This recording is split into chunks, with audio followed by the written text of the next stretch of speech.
नमस्कार दोस्तों, आज विषय लेकर आया हूँ बाबा जी को कैसे पहचाने कि असली है या नकली। दोस्तों, हम लोग कई भी दुख दर्द हो तो बाबा जी की शरण में चले जाते हैं। बाबा जी हमारे बच्चे नहीं हो रहे, बाबा जी हम कोर्ट में केस कब तक जीत पाएंगे, बाबा जी मेरा ये काम होगा कि नहीं होगा, बाबा जी मेरे ये हस्तरेखा देख लो। और आप देखो, सबसे पहले बड़ी बात यह है कि प्रधानमंत्री, मुख्यमंत्री, राष्ट्रपति, उपराष्ट्रपति से लेकर माना हुआ इंटरनेशनल खिलाड़ी, नेशनल खिलाड़ी और बड़े बड़े उद्योगपति सब इन बाबाओं की गिरफ्त में है। तो कैसे जाने कि ब्रह्मज्ञानी संत कौन है, पहुंचे हुए कौन है, किसके पास जाना चाहिए? तो दोस्तों, मैं देता हूं आपको इसका मूल मंत्र। BL Prajapati motivational speaker. Channel पर आप पहली बार आए हैं तो चैनल को BL प्रजापति मोटिवेशनल को सब्सक्राइब करें, लाइक करें, शेयर करें।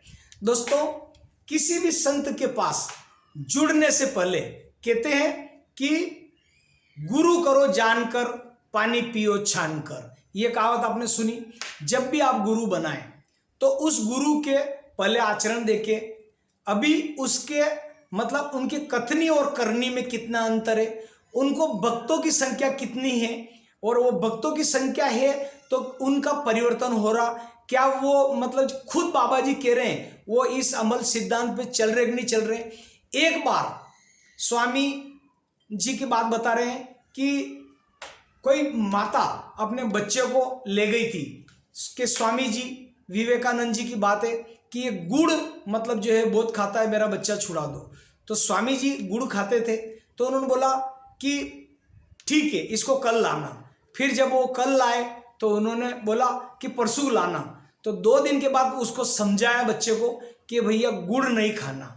तो वो गुड़ के जो नुकसान थे वो थोड़ा उन्होंने बता दिया। बोले ज़्यादा गुड़ नहीं खाते हैं, ये है वो है। बोले कि मैं खुद ज़्यादा गुड़ खाता हूँ तो मैं कैसे इसको कह दूँगा नहीं खाना।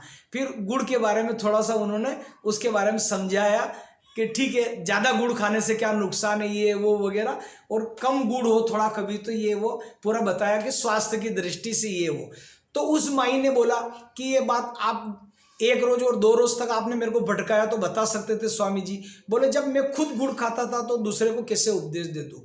तो संत महात्मा जब भी अगर बायदी मान लो कोई उपदेश देते हैं तो वो उनके आचरण में कैसे लाते हैं, तो उनकी ये है असली कसौटी।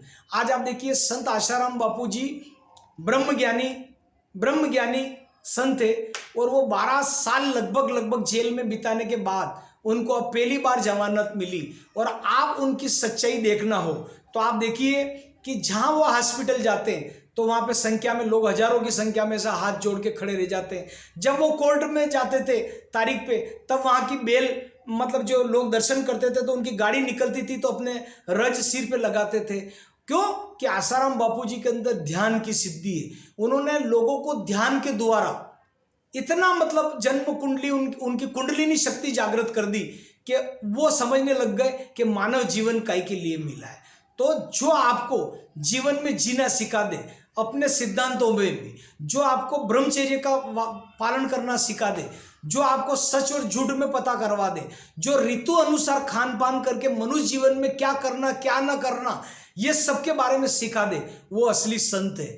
और जो हिंदू धर्म के लिए, सनातन संस्कृति के लिए बलिदान की अगर जरूरत पड़ी वो देने के लिए तैयार हो तो वो संत आप मान के चलना असली संत है। तो ऐसे संत भारत में हैं दोस्तों। आज की तारीख में उनकी जगह न तो कोई लेगा न कभी ले पाएगा। वो संत है आशाराम बापू जी। आइए दोस्तों, जो अभी बात करते हैं कि जिन्होंने अभी शादियां कोई 251 करवा रहा, अभी धीरेन्द्र शास्त्री जी की बागेश्वर धाम महाराज के वहाँ प्रधानमंत्री जी भी आए, राष्ट्रपति जी भी आए, मुर्मू जी, और 251 शादियां करी। मीडिया ने भी खूब दिखाया। संत आशाराम बापू जी के वहाँ हजारों शादियां आज के 36 साल 40 साल पहले हो चुकी है आश्रम के अंदर। और सबसे कम खर्चे में और बेस्ट मैनेजमेंट में अगर शादियां होती है तो आशाराम जी बापू जी के आश्रम में होती थी।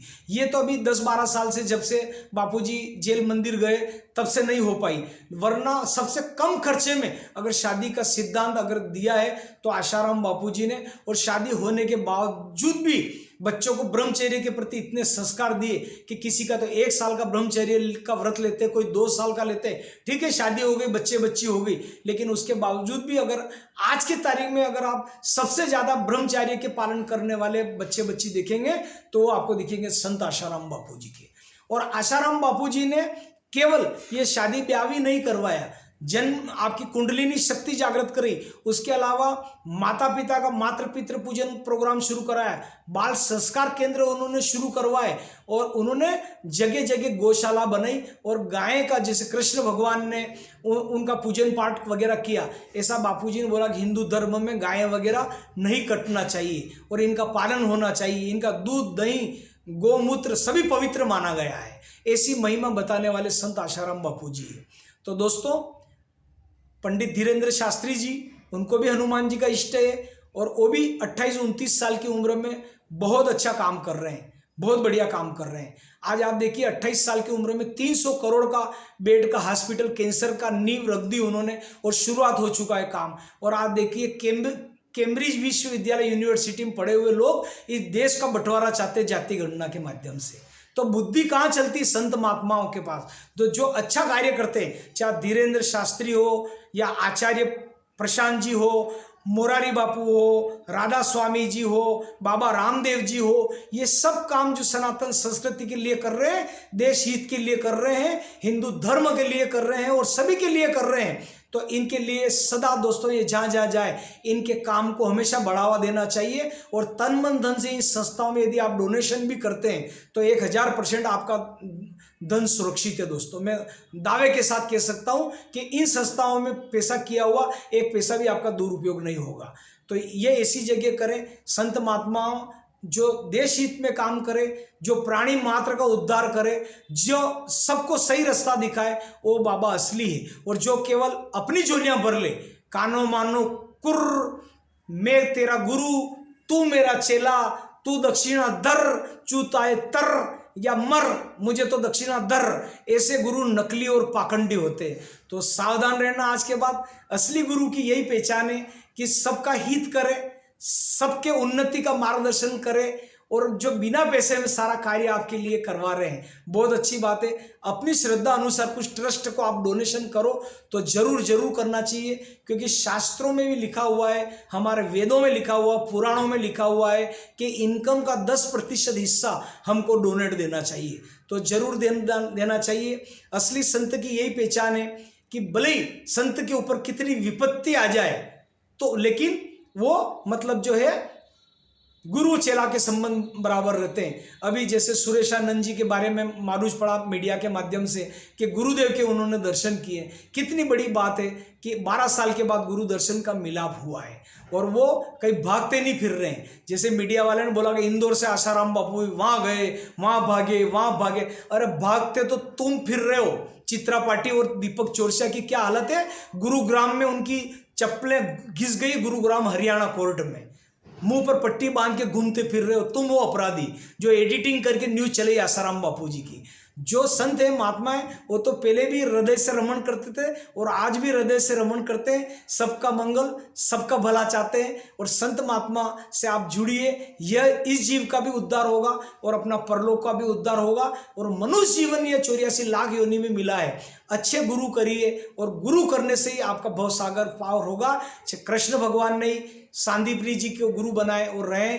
भगवान श्री राम भी वशिष्ठ जी के चरणों में विद्या अर्जन करके मतलब मनुष्य जीवन में यह संदेश दिया है। तो गुरुर ब्रह्मा गुरुर विष्णु गुरुर देवो महेश्वरम गुरुर साक्षात परम ब्रह्मा तस्मै श्री गुरुवे नमः। आज के लिए इतना ही। मैं BL Prajapati, motivational speaker. Channel पर आप पहली बार आए तो इसको लाइक करें, सब्सक्राइब करें, शेयर करें। आज के लिए इतना ही।